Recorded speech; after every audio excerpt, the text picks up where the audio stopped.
preguntar si, preguntar si alguien de ustedes nos puede dirigir en oración esta mañana para iniciar nuestra clase de este día.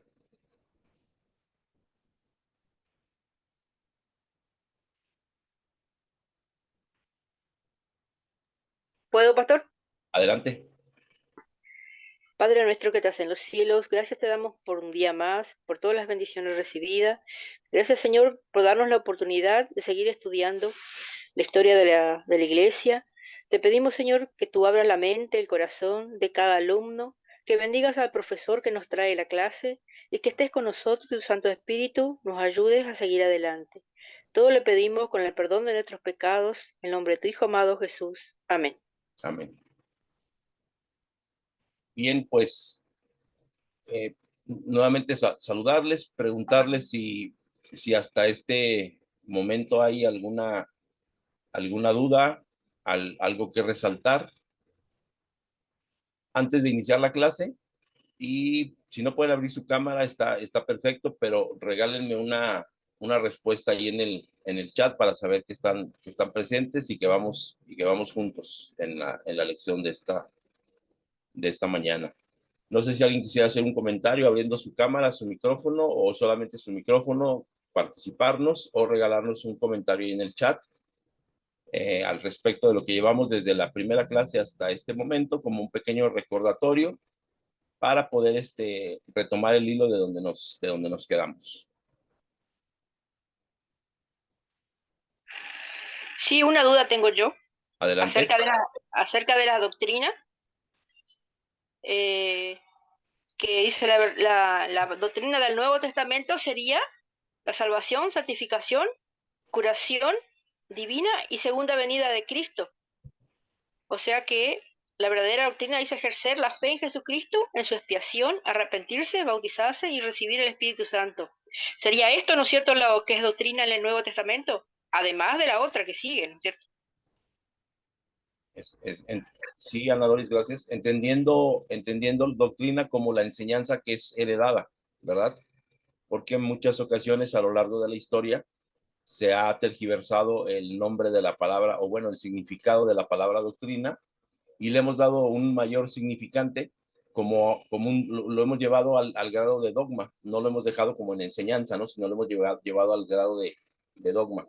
Y sí, a final de cuentas, la enseñanza, es decir, la doctrina del Nuevo Testamento es central, ¿no? Es llevarnos a Cristo Jesús, que es el centro de nuestra vida.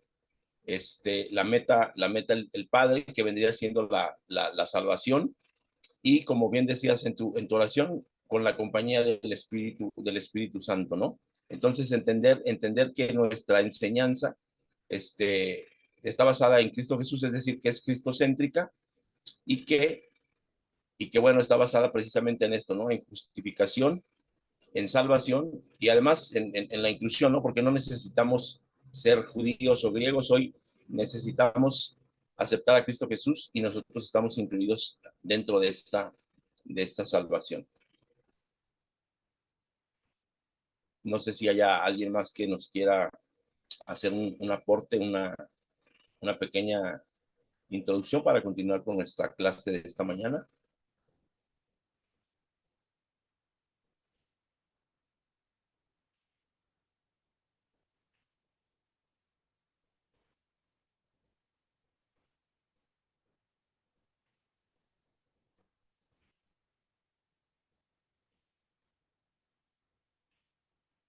Bien, pues vamos a iniciar compartiendo para empezar con esta clase.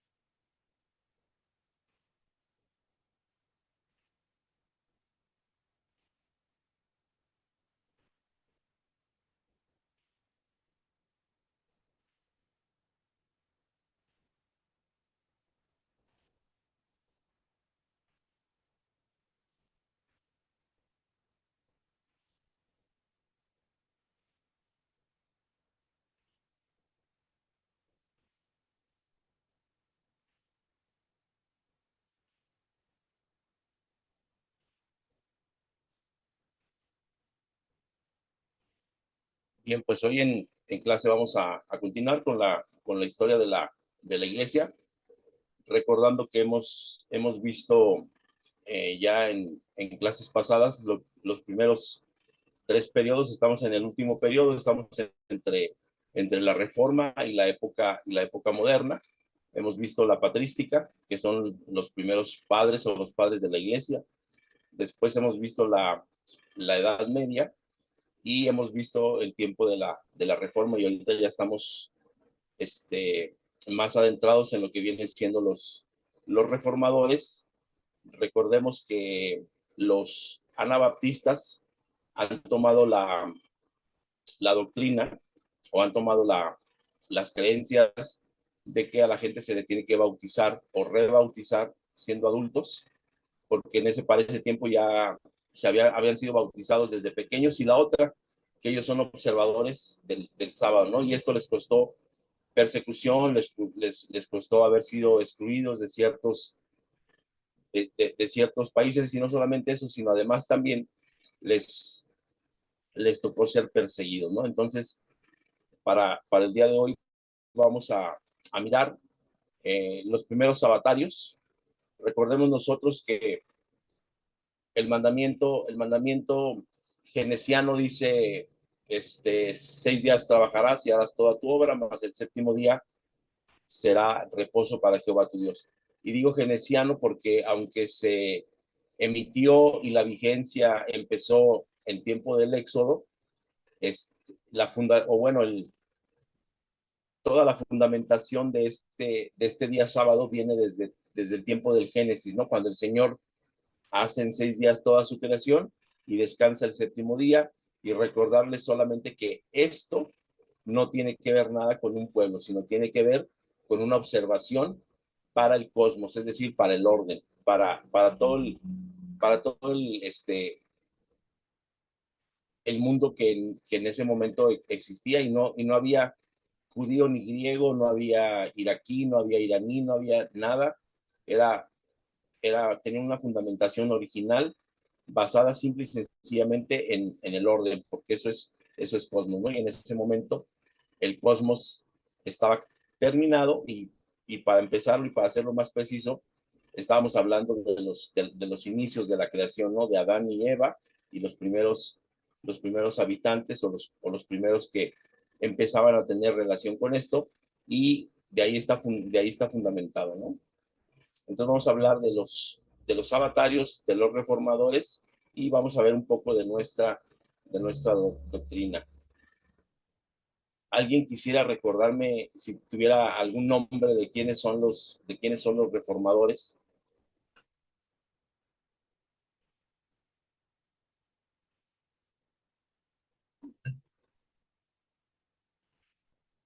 Lutero,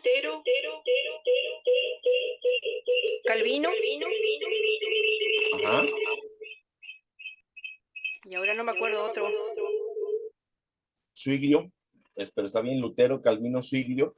Habíamos visto originalmente a Monster, algo así, y también habíamos mirado a alguien que apellidaba Grebel, ¿no? Entonces, hoy vamos a ver más exactamente a los verdaderos influyentes para esto. Y los reformadores originalmente, ellos no buscaban una reforma hacia el exterior para que se fundara el protestantismo o el evangelismo o el cristianismo. Ellos simple y sencillamente buscaban que hacia el interior de la iglesia, en donde ellos se desempeñaban como obispos, como presbíteros, como sacerdotes, como curas, esa iglesia popular, que llegó a ser una iglesia imperial, modificara la forma en la que pensaba. Y posteriormente así es como surge entonces la reforma protestante, con las 95 tesis que en la catedral de Wittenberg pega, pega Lutero, ¿no? Pues bien, la, la introducción, entonces, preguntábamos quién inició la reforma protestante. Pues como bien dijo la compañera Doris, fue Lutero. Y recordemos qué pensaba Lutero de los judíos. Él pensaba que eran peor que los demonios, porque ellos miraban la observación del sábado, porque ellos, bueno, tenían cuidado de observar el sábado, y eso para Martín Lutero era equivalente a generar obras para ser salvo. Y recordemos que una de las tesis o de las cuestiones que eran contrarias a lo que se vivía en ese tiempo en la Iglesia Católica era que no se tenía que vivir por obras, sino que se tenía que vivir por fe y que por gracia se era salvo, ¿no? Y específicamente de Martín Lutero, es de donde emergen las 5 solas que tienen que ver con solo la fe, solo la gracia, solo Dios, solo Cristo y solo la Biblia. Y esto es parte de lo que le da formación y le da forma a lo que generalmente nosotros hoy pensamos y creemos. Entonces, la Edad Media y la Reforma Protestante jugaron un papel preparativo para el nacimiento de nuestros fundamentos sabatarios. Y recordemos aquí en este sentido que había protestantes que estaban en contra de quienes observaban el sábado. Entonces había cristianismo, bueno, había un grupo de cristianos que estaban en contra de observar el sábado y obviamente eran protestantes. Entonces este movimiento se le llamó como los protestantes dentro de los protestantes o dentro del protestantismo, ¿no? Esta reforma radical fue el lugar en donde se tuvo el motivo para el cultivo del sabatismo y de todas sus doctrinas centrales. El sabatismo fue el que trajo un paquete de doctrinas inherentes a este movimiento, doctrinas que ahora son parte de nuestro credo y de nuestra tradición. Europa Oriental y después Inglaterra fueron las áreas geográficas claves para la expansión de esta doctrina que hasta ese tiempo se le conocía como sabataria, ¿no? Y bien, pues otras corrientes cristianas como el pietismo, que lo vamos a ver en las próximas clases, como el pietismo y el puritanismo, influyeron también en el desarrollo de estas doctrinas que tienen que ver con bautizarse nuevamente, bautizar solamente adultos y no niños, y también con guardar y observar el sábado. ¿Quiénes fueron los primeros que empezaron a observar esto? Bueno, pues recordemos que en aquel entonces un comerciante muy prominente de Lyon, Francia, se llamó Pedro Baldo, y Pedro Baldo y toda la gente que le seguía se le conoció como los valdenses.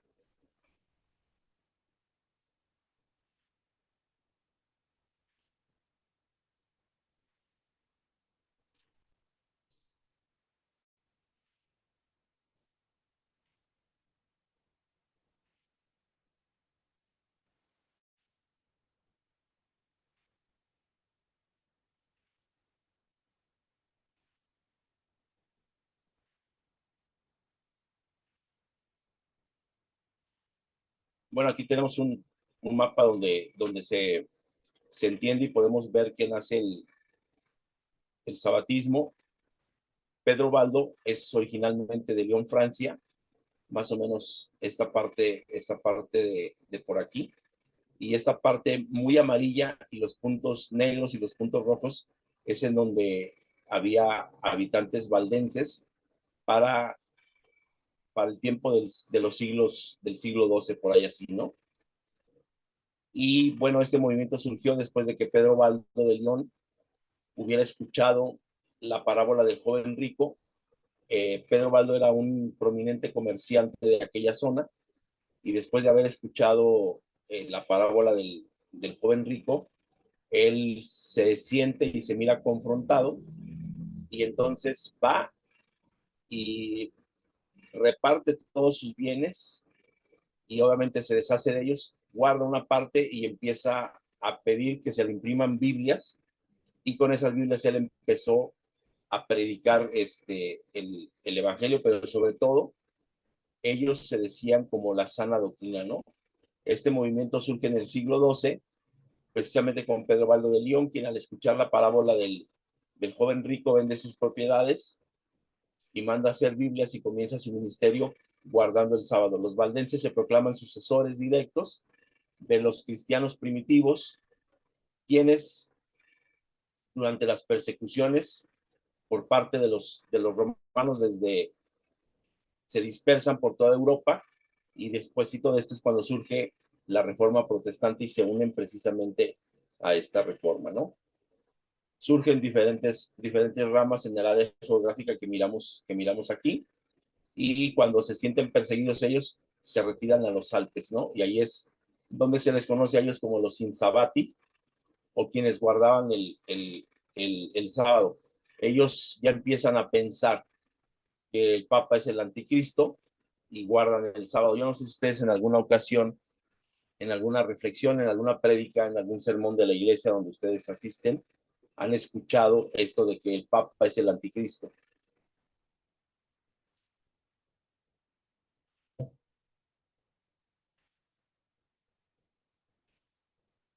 Si es así, me pueden regalar una respuesta por el chat, sí o no.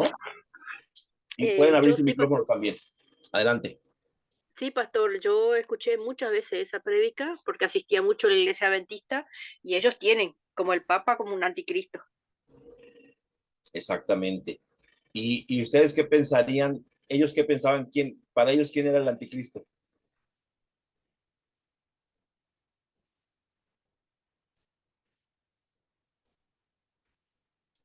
Pues para ellos ¿Para quién es? para, para el Papa y para el catolicismo de aquel tiempo, ¿quién era el anticristo?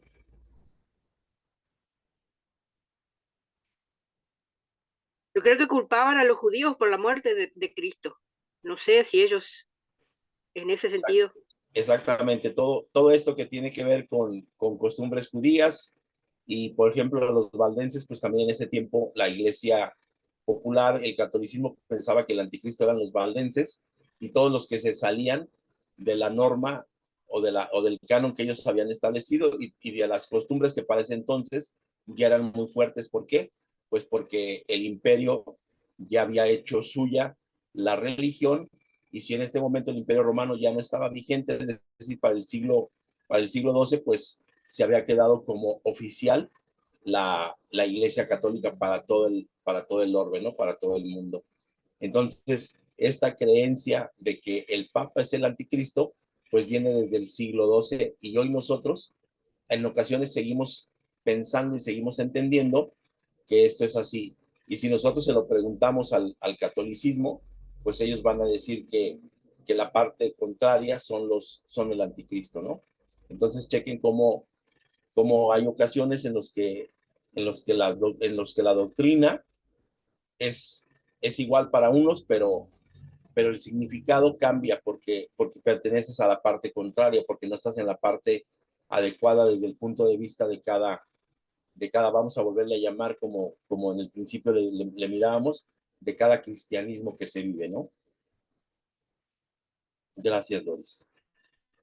Bueno, pues vamos a mirar un poco de la doctrina que confesaban los valdenses, y en este sentido quiero que me sigas, que pongas atención, si tú alcanzas a identificar que hay algo que ellos declararon como fe y que tal vez nosotros hasta nuestros días seguimos observando.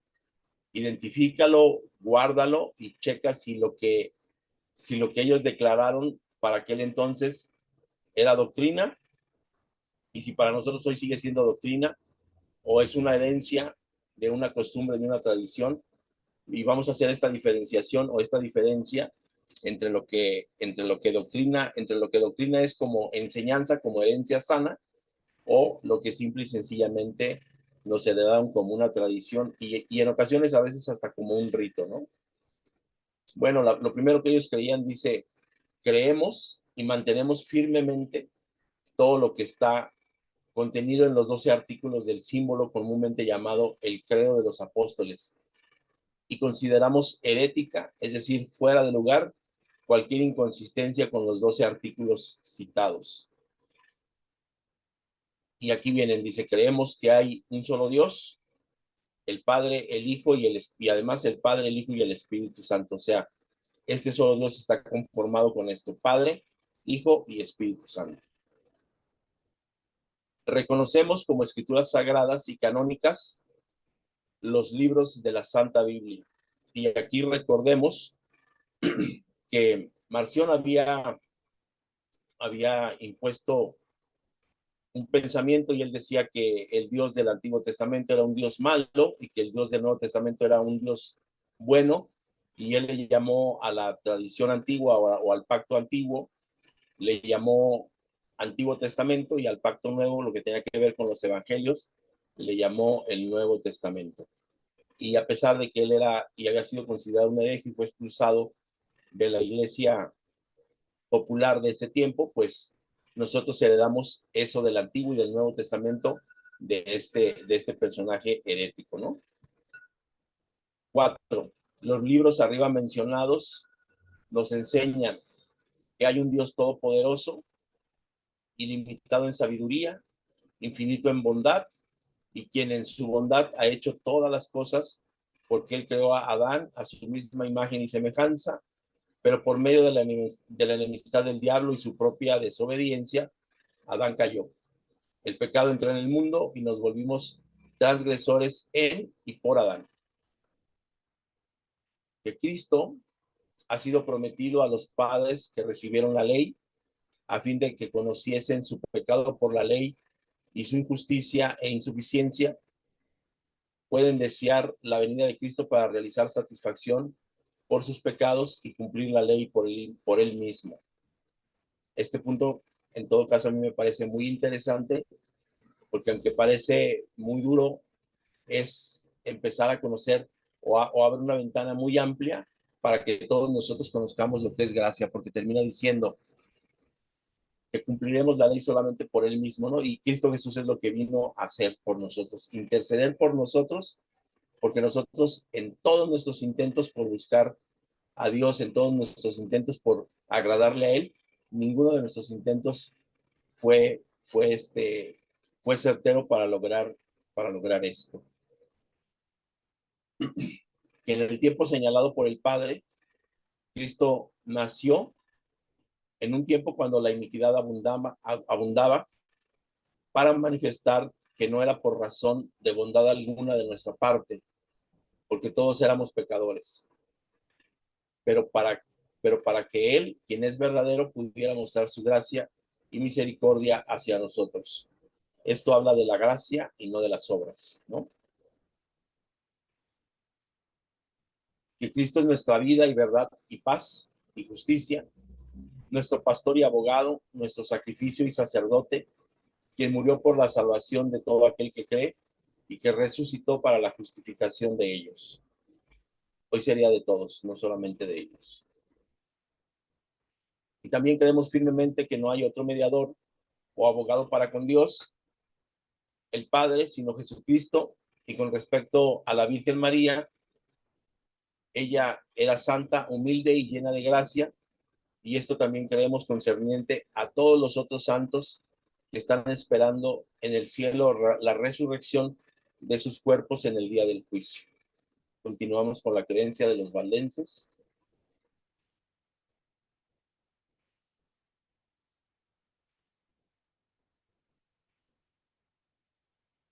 Tenemos también que después de esta vida existen solo dos lugares, uno para los que son salvos y otro para los condenados, los cuales llamamos paraíso e infierno, negando por completo el purgatorio imaginario del anticristo, inventado en oposición a la verdad.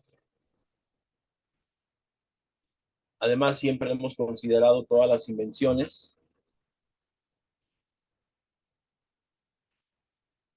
en materia de religión como una abominación indecible delante de Dios, tales como los días de festivales y vigilias de santos y la llamada agua bendita, el abstenerse de carne en ciertos días y cosas parecidas, pero sobre todo las misas. Y aquí ya se marcaba una muy, muy tremenda oposición a la Iglesia popular. Nos mantenemos en contra de todas las invenciones. Nos mantenemos en contra de todas las invenciones humanas como procedentes del anticristo, las cuales producen angustia que son perjudiciales para la libertad en la mente. Se alude probablemente a la penitencia y a las prácticas ascéticas. Consideramos los sacramentos, ordenanzas del bautismo y Santa Cena como signos de las cosas santas o como emblemas de las bendiciones invisibles. Creemos que es propio y aún necesario que los creyentes utilicen estos símbolos o formas visibles cuando esto pueda ser realizado en el entendido de que mantenemos que los creyentes puedan ser salvos sin estos signos, cuando no disponen del lugar o la oportunidad de observarlos. No aprobamos otros sacramentos como instrucción divina, aparte del bautismo y la cena del Señor. Y por último, dice, honramos los poderes seculares con sujeción, obediencia, prontitud y pago. Y bueno, hasta aquí quiero hacer un paréntesis y preguntarles si quisieran hacer algún comentario al respecto de esta declaración de fe de los valdenses de aquel tiempo del siglo XII. Adelante, Marisa. Buen día, ¿cómo le va, pastor? Sí, estuve escuchando, pastor, y hay muchas cosas parecidas, por ejemplo, a la Iglesia Católica. Yo vengo de la Iglesia Católica y hay muchas cosas ahí que ellos afirman que es así. O sea, como que van sacando de acá, de allá y formaron su doctrina, eso es lo que puedo entender. Muchas cosas son lo que el credo católico. Así es. Aunque ellos eran opositores al catolicismo, también hay muchas cosas que parecen emanar y parecen venir de ahí. Pero, por ejemplo, esta parte a mí me llama mucho la atención. Dice, no aprobamos otros sacramentos como instrucción divina, aparte del bautismo y de la cena del Señor. Y en la parte de arriba dice, consideramos estos sacramentos como signos de las cosas santas o como emblemas de las bendiciones invisibles. Creemos que es propio y aún necesario que los creyentes utilicen estos símbolos o formas visibles cuando esto pueda ser realizado, en el entendido de que mantenemos que los creyentes pueden ser salvos sin estos signos, cuando no disponen del lugar o de la oportunidad de observarlos. Y aquí quiero hacer una pregunta. ¿Qué pasa? Y obviamente yo les voy a tener una respuesta. ¿Qué pasa en México? Pero ¿qué pasa en la Argentina? ¿Qué pasa allá donde tú estás, en el Ecuador, en Perú, en Venezuela? No sé si también en Uruguay. ¿Qué pasa si por alguna cuestión no alcanzaste a observar el sábado o no alcanzaste, por cualquier razón, no alcanzaste a participar de la cena? ¿Qué piensas como persona cuando tú no participas de la cena? ¿Qué piensa la sociedad eclesial? ¿Qué piensa la iglesia cuando tú no participaste por una razón, por tu razón, cuando tú no participaste de la cena? Pienso que hoy por hoy esa idea se cambió mucho, porque antes, por ejemplo, tenían que, por ejemplo, si tenías algún problema o lo que sea, te abstenías de participar de la cena. Y hoy por hoy la iglesia cambió mucho en esa mentalidad que tenés que poder participar igual. Antes me acuerdo, si no venían, no se participaba. Y bueno, pues se tuvo charlas, hubo explicaciones sobre eso. Y la gente como que criticaba, así que fulano no participó de la cena, cuál será el motivo, y como que entraba toda esa idea de por qué, querés saber el por qué. ¿Qué? Y bueno, no sé a qué usted apunta la pregunta, pero eso me acuerdo que sucedió acá. Sí, gracias, Marisa. En la tradición donde nosotros estamos, si en alguna ocasión alguien llegara a faltar un sábado, lo llegamos a ver mal. Actualmente no tanto, pero lo llegamos a ver mal como si se saliera de la salvación. Durante mucho tiempo nosotros creímos y profesamos que el sábado nos incluía en la salvación, que el sábado era salvífico. Y si llegaran a faltar a la cena, pues había mucho cuestionamiento, ¿no? Pues entonces no creen en Jesús, entonces no creen en Dios, entonces no hay comunión. Pero por otro lado, por ejemplo, el día que mayor número de asistentes tenemos en las iglesias es precisamente el día de la cena. Y así como que muy haciéndole bullying a ellos, les hemos puesto de alguna manera cenadores, porque solamente vienen el día de la cena. eso también nos da la idea de que ellos creen que si ya no fueron en todo el año, que si ya no fueron los últimos sábados, pues al menos tendrían que estar el día de la cena. ¿Por qué? Porque se sienten fuera, porque también ellos mismos se sienten fuera de lugar. Y los valdenses, es decir, hace bastantes siglos, estamos en el siglo XXI, en el siglo XII ellos ya entendían que si por algo no podías participarlo, tú de todas maneras eras salvo. Y nosotros aquí en México durante mucho tiempo señalamos a aquellos hermanos que por alguna razón no podían asistir o no pudieron participar. Entonces, en este sentido, a mí me parece que esta creencia de los valdenses de aquel tiempo es muy importante, ¿no? Y lo dice aquí, ellos fueron perseguidos por los gobiernos por guardar y por observar el sábado. Pero a pesar de todo esto, ellos dicen, honramos los poderes seculares con sujeción, obediencia, prontitud y pago. Es decir, ellos eran cumplidores de sus impuestos y además con toda obediencia y con sujeción y rápidamente respondían a los requisitos que el gobierno podía darles, pero no cuando se metían con ellos en cuestiones de observar su religión. Esto me parece muy, muy importante. Te respeto, te observo y te respondo rápidamente a pesar de que tú me persigas por observar y por tener una forma de creer, ¿no? Voy a compartirle algo que pasó acá en estos días. Tenemos un cliente que hace bastante tiempo dejó un vehículo para arreglar acá. Y bueno, o sea, no vino a retirar más, no vino a arreglar y ahí quedó. Y el otro día vino otro cliente y le pregunta a Alfredo que de quién es ese auto. Y bueno, y Alfredo le comenta que es de fulano de tal. Dice, pero este va a mi iglesia, dijo él. ¿Cuánto tiempo hace que está el auto acá? Y Alfredo dice, más de año y medio ya hace que está. Déjame, yo te soluciono eso. Usted sabe que el otro día el dueño del vehículo le mandó mensaje a Alfredo que le prepare la cuenta, todo, que él va a pasar a retirar. O sea, como le digo a Alfredo, qué lindo sería que en todas las iglesias se hiciese eso, le digo, entonces tendríamos, no había tanto auto parado. Buen día. No, gracias, gracias, gracias.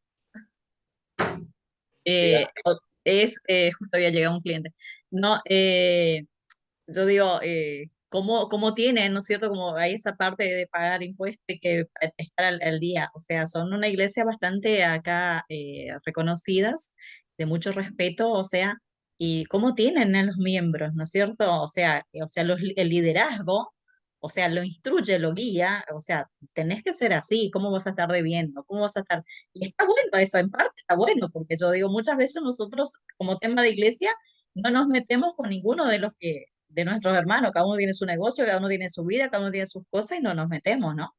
Y le digo a Alfredo, me gustó esa parte, le digo, está bueno, porque, o sea, son los líderes de la iglesia y si no tu iglesia queda mal parada con los miembros que deben acá, que deben allá, que hacen esto, que hacen aquello. Me gustó esa parte.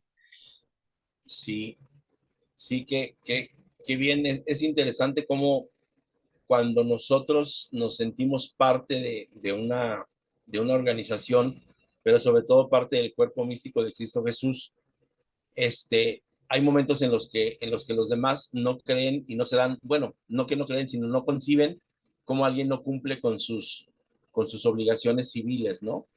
Por ejemplo, es un ejemplo, en los testigos de Jehová, ellos siempre están al corriente en sus pagos de impuestos, de tenencias.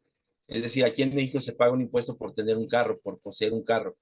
Y cada 2 años ese impuesto se llama refrendo y hay que pagarlo. Y hay quienes, como mexicanos, en muchas ocasiones no se paga ese impuesto. Pero si eres testigo de Jehová, para poder ingresar al templo, tienes que estar al corriente en todos tus impuestos, en todos tus pagos. Y bueno, esa es también como que una manera muy religiosa a veces de ser, pero habla más que nada de una moral muy amplia en cuanto a los sentidos de su ciudadanía, ¿no? Y creo que en ese sentido, pues también históricamente nosotros tendríamos que tener esa parte, seguir siendo ejemplo, ¿no? Aquí tenemos una fotografía de los, bueno, una imagen de los valdenses y dice aquí que tras los elevados baluartes de las montañas, de sus montañas allá en los Alpes, fue refugio de perseguidos y oprimidos en todas las edades. Hallaron los valdenses seguro escondite. Allí se mantuvo encendida la luz de la verdad en medio de la oscuridad de la Edad Media. Allí los testigos de la verdad conservaron por 1000 años la antigua fe.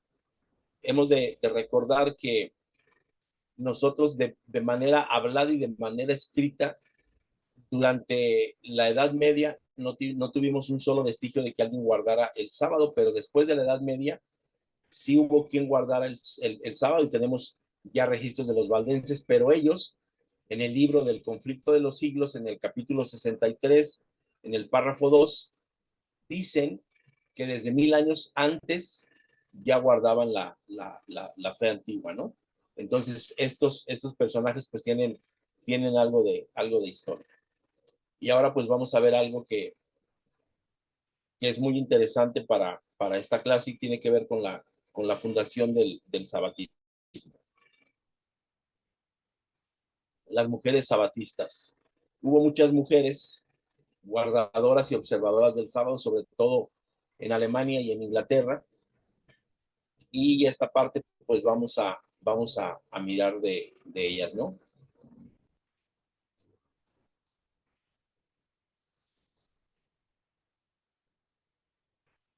Guardadoras del sábado. Dice así: Lutero escribió dentro de sus famosas 95 tesis que esperaba el día en que recobraríamos la libertad gozosa al comprender que todos somos iguales en todo hecho y nos sacudimos del yugo de la tiranía y sabríamos que aquel que es cristiano tiene a Cristo y el que tiene a Cristo tiene todas las cosas que son de Cristo y puede hacer todas las cosas. 2. Este principio fue bandera de muchos, pues la misma Biblia lo afirmaba. Mas vosotros sois linaje escogido, real sacerdocio, nación santa, pueblo adquirido por Dios para que anunciéis las virtudes de aquel que os llamó de las tinieblas a su luz admirable. Esto fue muy significativo para el pueblo creyente de a pie, no solamente para ellos, sino también para las mujeres, quienes por mucho tiempo habían sido excluidas de la participación de sus comunidades de fe. Con el tiempo, el propio sabatismo que se desarrollaría en Europa Oriental del siglo XVI daría lugar al surgimiento de mujeres de fe, mujeres anabaptistas, mujeres que creían en el bautismo de adultos, no de niños, mujeres sabatarias, guardadoras del sábado, mujeres que entregaban su vida por sus convicciones, ejemplos de fe y praxis, que no es otra cosa sino que práctica, en su época. Mujeres invisibilizadas o muy poco conocidas en la historia, que bien podemos llamarle las mujeres del séptimo día. En la plataforma se encuentra un escrito que tiene que ver con esto, con las mujeres del séptimo día, y ahí podemos darnos cuenta cómo Rachel B. Harris o Rachel Oakes Preston, por el apellido de su marido, Anna Nitschmann en 1715 hasta 1760, Daisy Cooper o Daisy Hubbard por el apellido de su esposo, Anne Mumford, Cristina Tolingerin o Barbary von Tyers. Ellas han sido guardadoras y observadoras del sábado, ¿no? Y te quiero comentar, Rachel de Harris o Rachel Oakes nació en Vermont en 1809, fue bautizada a los 17 años, uniéndose a la iglesia metodista, y en 1837 se interesó por el séptimo día y se propuso unir a la iglesia bautista del séptimo día, pero en ese movimiento el pastor metodista se opuso a ella, que finalmente le dijo que podía guardar su séptimo día, es decir, sí vas a ser metodista, pero no vas a observar el séptimo día. Terminó por decirle, ok, guarda tu sábado, pero no vas a ser más metodista, y obviamente ella optó por la observancia del sábado, ¿no? Anne Mumford escapó de una persecución muy fuerte que había en esos tiempos contra los que guardaban el sábado, y decidió junto con su esposo, alguien de nombre Stephen, emigrar al continente americano, llegando a Newport, y lo vamos a ver en la siguiente clase, porque en Newport, en Rhode Island, en el año de 1664, fue que se formó la primera iglesia sabataria en América, ¿no? Daisy Cooper o Daisy Hubbard fue la primera persona, mujer, que aceptó el sábado bíblico en el continente americano por la predicación del matrimonio Mumford, es decir, por esta Ann Mumford y por su marido. Y esto sucedió un año después de que se formó la iglesia en Rhode Island. Se le considera la principal fundadora de la Iglesia Bautista del Séptimo Día. Daisy fue una mujer muy fuerte. Ella fue la que se puso de pie y respondió a los ancianos de la iglesia cuando ella y los demás sabatarios tuvieron que rendir cuentas de cuál era la observación que ellas, o bueno, la religión que ella observaba juntamente con su casa. No sé si ustedes tenían este dato, pero a mí en lo personal me parece muy, muy interesante. Voy a dejar de compartir. Me parece muy importante que pareciera que todo tiene que ver con hombres, que todo tiene que ver con reformadores, pero también hubo mujeres detrás de esto que observaban, que guardaban, y no solamente eso, sino que defendían costumbres que para su entender eran adecuadas y era una sana doctrina, era una sana enseñanza, ¿no? Entonces, en ese sentido, a mí me parece muy interesante esta parte que no solamente Martín Lutero, que no solamente Calvino, que no solamente Zwinglio, que no solamente Grebel, sino también mujeres que tuvieron nombre y apellido, forjaron la historia de la iglesia o las bases de este cristianismo que en la actualidad nosotros practicamos.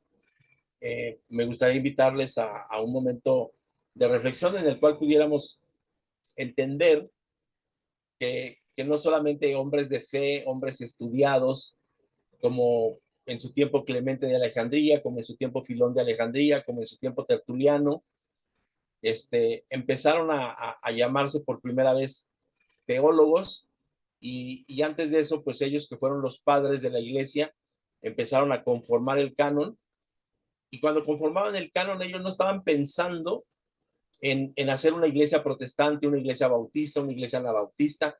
Ellos estaban pensando simple y sencillamente qué lecturas se podían dar dentro de las sinagogas y cuáles eran las lecturas adecuadas y permitidas basadas en las tradiciones del Pentateuco. Y posteriormente, pues ellos conforman en el Concilio de Jamnia, pues el canon para el Antiguo Testamento, y posteriormente conforman el canon para el Nuevo Testamento, ¿no? Pero esto se logra a lo largo de 1500 años, es decir, no fue, nos sentamos y lo hacemos. Llevó toda una historia, y lo más interesante que a mí me parece es que ellos no fueron como decir, ay, el hermano Tertuliano, el hermano Clemente, el hermano Filón, en el sentido de que pertenecían a una organización. Ellos pensaban, ellos eran libres pensadores y decían, esto conviene que suceda y que leamos cuando estamos dentro de la sinagoga, dentro del templo, cuando ya después dejó de haber primero templo, se acaba el sacerdocio, después hay sinagogas y después empieza a nacer la iglesia en casas, ¿no? Esta parte a mí me parece muy interesante. Pasan los siglos, alguien se encuentra confrontado con la forma de creer y de pensar de la religión que profesa y dice, no, esto no tiene que ser así, tendría que ser así. Y surgen pensadores que dicen, Lutero tiene razón, la iglesia no tendría que tener estas prácticas. Pero para ese entonces se conjunta que los valdenses y los anabaptistas observaban el sábado y pensaban que la gente no se tenía que bautizar pequeña, sino se tenía que bautizar adulta, con conciencia de lo que iba a hacer. Y no solamente ahora tiene que ver con hombres y obviamente con las mujeres que le seguían, sino que ahora entran mujeres alemanas, mujeres inglesas, mujeres de Hungría, mujeres de Europa Oriental, que empiezan a tener una presencia interesante en el diario vivir ya de una iglesia conformada. Entonces, hasta este momento yo quiero preguntarles, ¿es importante la participación de hombres y de mujeres? Y yo digo sí, pero nos imaginábamos que esto había sido forjado por ambos sexos, o solamente por un solo sexo, por un sexo dominante. Esto es importante porque todavía en México hay mucho recelo al respecto de que las mujeres participen, y no solamente en México, en algunas otras partes. Vamos a mirar más adelante de dónde provienen nuestras tradiciones, en qué años se aprobaron, qué tendencia tienen, y ahí nos vamos a dar cuenta, por ejemplo, que el velo es una costumbre del siglo XII antes de Cristo, perdón, del siglo II antes de Cristo, y proviene de los orientales. O sea, no es una imposición ni siquiera de la Iglesia Católica, y es una propuesta, es una tradición que la Iglesia de Dios a través de los años ha conservado. Pero si tú actualmente entras a la Iglesia Católica, al menos aquí en México, no ves gente con velo. O sea, no ves mujeres con velo. Pero hace algunos años, vamos a hablar tal vez de 60 años, sí había una separación. Del lado derecho se sentaban los hombres y del lado izquierdo se sentaban las mujeres. Y a pesar de que eran matrimonio, cada quien en su nave, ¿no? Entonces, en ese sentido, yo quiero que me compartas y reflexionemos qué piensas hasta este momento de la conformación de nuestra tradición. Los escucho. O si pueden poner un comentario en el chat, adelante. Sabe que cuando yo empecé a asistir a la iglesia éramos novios con mi actual esposo, así que, y él de entrada me dio todas esas explicaciones. O sea, cuando vamos al templo se hacía en la casa de un hermano, pero allá estaba dividido las bancas, y bueno, las mujeres por un lado, los hombres por otro. Y cuando apenas nos casamos, el primer regalo de mi suegra fue un velo. Me regaló un velo. Y, pero, o sea, realmente yo nunca entendí el porqué del velo, y después se dejó de usar y realmente nunca entendí por qué se dejó de usar, ¿me entiendes? Así que me interesa profundamente esa clase porque tengo muchas críticas de algunas personas. Ah, mira las mujeres dirigiendo, a las mujeres haciendo esto y sin velo, como que, y como que vos te quedás, no sabes cómo explicar. Yo no sé cómo explicar el por qué se usaba y por qué se dejó de usar.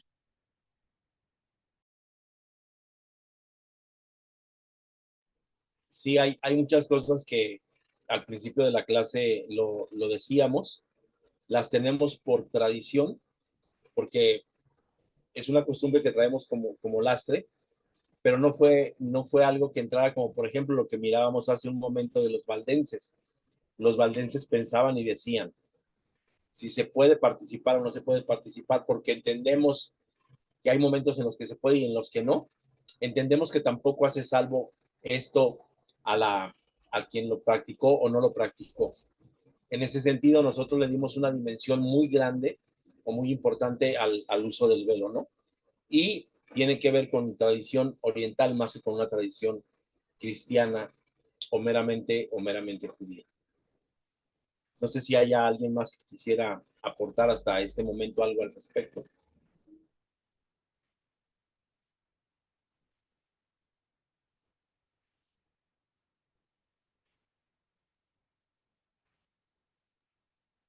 Yo, pastor, un poquito.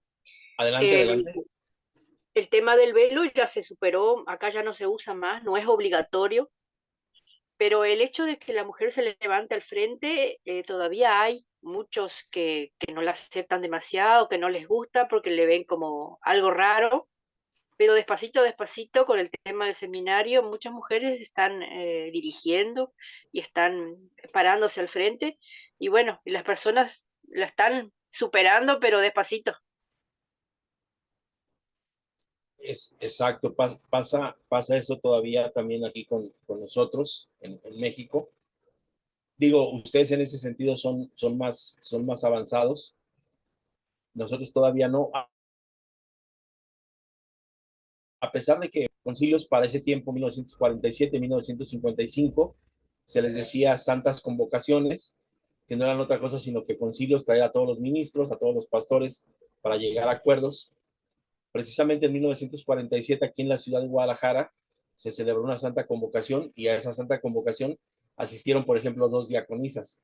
Hoy nosotros no contamos con diaconisas y no profesamos eso. Históricamente no sé en qué momento se cortó, pero también quiero comentar que históricamente la mujer ha sido un puntal de la iglesia, ¿no? Como lo mirábamos hace un momento. Las mujeres que por primera vez observaban el sábado. Y bueno, voy a compartir con ustedes. Déjenme ver. Sí.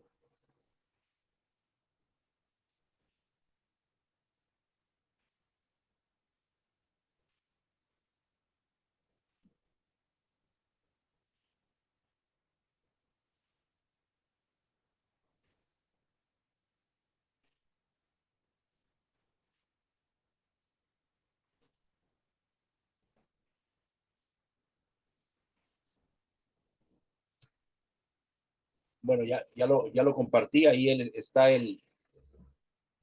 un escrito que tiene que ver con las mujeres del séptimo día. Ojalá que lo puedan leer, que le puedan dar un vistazo para que tengan una visión un poquito más amplia de que históricamente no solamente los hombres hemos trabajado o hemos conformado la iglesia de la cual participamos, ¿no? Voy a compartir para continuar con la clase.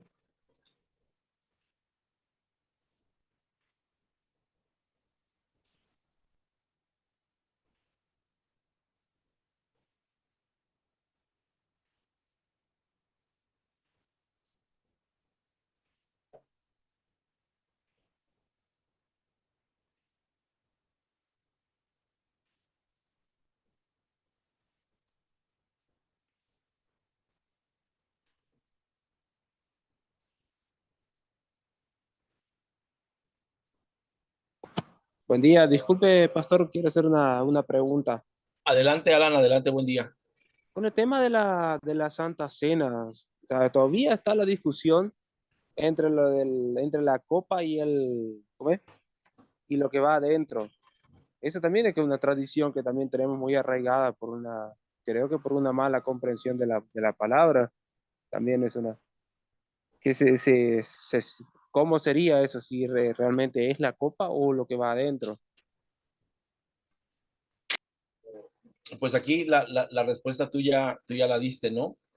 Lo importante es lo que nosotros conocemos como símbolos o como emblemas, participar del cuerpo y de la sangre que lo representan el pan y el vino, no que lo contiene, ¿no?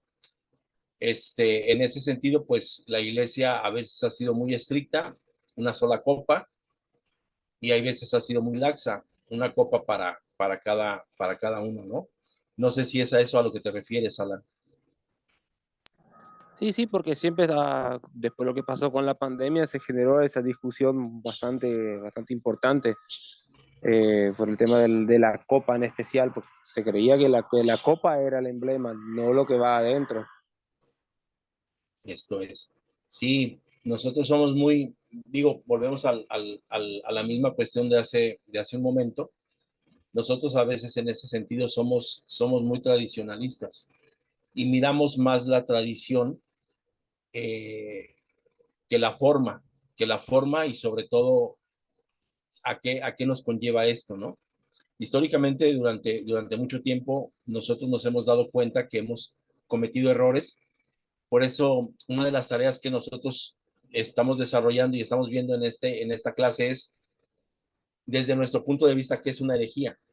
Y una herejía hoy puede ser una herejía algo y pasado el tiempo, eso puede dejar de serlo. ¿Por qué? Porque hablando de la iglesia de Dios séptimo día, nuestro credo es dinámico, es decir, nosotros creemos que puede cambiar. Y por eso hay concilios para proponer cosas, para cambiar cosas, y hay cosas que tardan mucho tiempo en cambiarse, pero que se viven de manera muy extrema y muy intensa, ¿no? Como esto de la copa. En México hay ya muchos lugares en donde se utilizan copas individuales, pero obviamente hubo más de algún osado que dijo que esas se llamaban copitas de santidad, ¿no? Porque entonces la comunión estaba en beber vino todos juntos.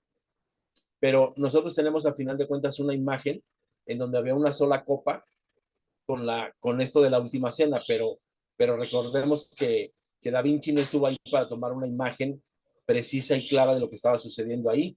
Da Vinci plasmó lo que se imaginó y cómo se lo imaginó. Y tal vez nosotros, después de ver a Da Vinci y antes viendo y tomó la copa y partió el pan, pero tomó su copa, pero a lo mejor tomó su copa, ¿no? A lo mejor cada quien tenía una copa para esto, porque al final de cuentas se había orado. Y no estoy hablando de que así haya sido, estoy hablando de lo que podemos pensar al respecto de ese preciso momento en el que se estaba instaurando la cena. Y a lo mejor era un vaso, ¿no?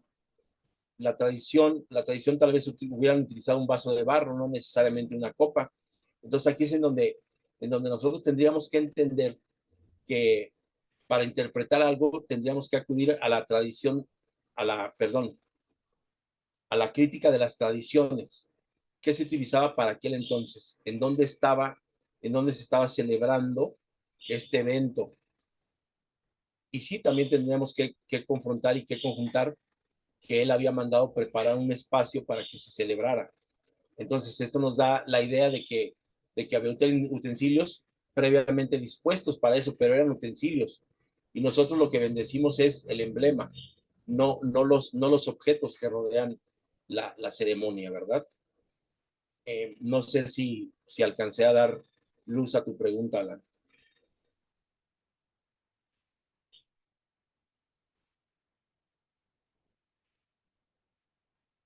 Bueno, estamos yo estoy aquí a las 7 en punto. Regresamos en 15 minutos para la segunda parte de la clase.